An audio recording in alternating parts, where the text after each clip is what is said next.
Agency, DEA regulations. B. Health Insurance Portability Accountability Act, HIPAA. C. Omnibus Budget Reconciliation Act. D. Food and Drug Administration Guidelines.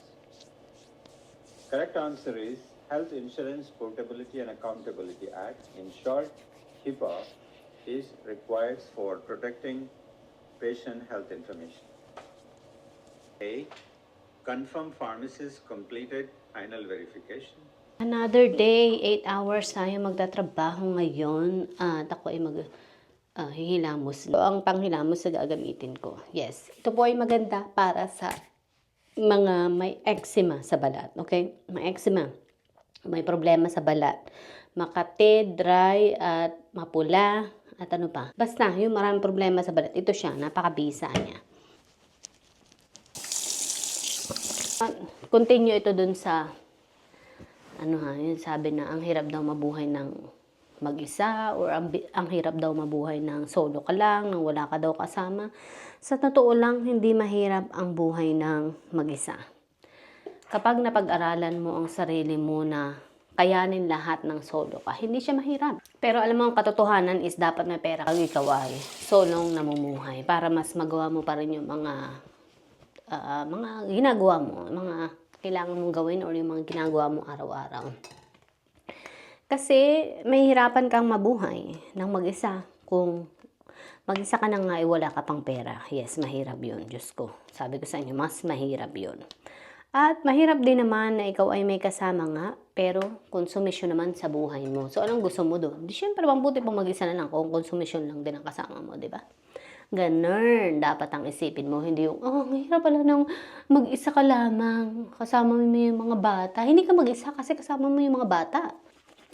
Kaya nga, mahalaga talaga na dapat mapag-aralan mo yung mga bagay sa buhay mo. Yung maging multitasking ka, ano pa, yung mapag-aralan mong matukyan yung lahat ng mga bagay na kung paano yung buhay ng pagiging ina na mayroong mga anak, okay? Kasi ako noon, napag-aralan ko na talaga, isa lang yung kaya ko. Kasi nga, mahirap talaga na, alam mo yun, may anak ka, tapos maliit pa yung anak mo, mag-grocery ka, mamimili ka. Yung kailangan mo mag-grocery, tapos may kasama ka pang bata, mahirap talaga yun.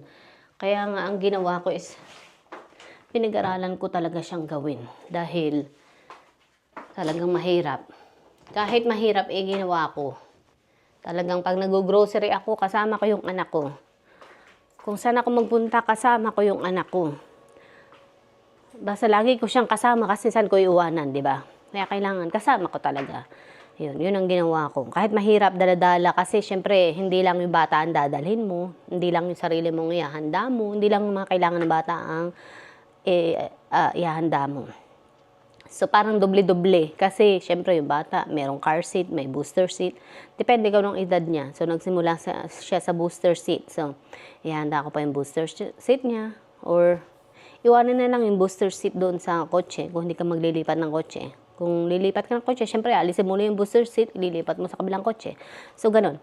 Tapos, ano mo pa yan, seatbelt mo pa yan kasi hindi pa siya marunong mag-seatbelt, di ba? So, ikaw pa rin ang mag-ano yan. Anong tawag dito? Maghahanda niyan. Maglalagay niyan. Tapos, syempre, pag baba nyo, ganun din. Kukuha mo siya ng cart na pwede mong gamitin para mapaglagyan ng bata, di ba? So, ganun. Medyo mabigat kasi mabigat din naman ang bata kapag daladala mo. Or kailangan mo pa magdala ng stroller. Pero hindi naranasan mag-stroller ng anak ko kasi nalakad na siya noon eh. Tsaka hindi ko siya ipagamit ng stroller. Yes. Anyways, ako'y maghahanda na. Yes, another 8 hours na naman tayo. Okay?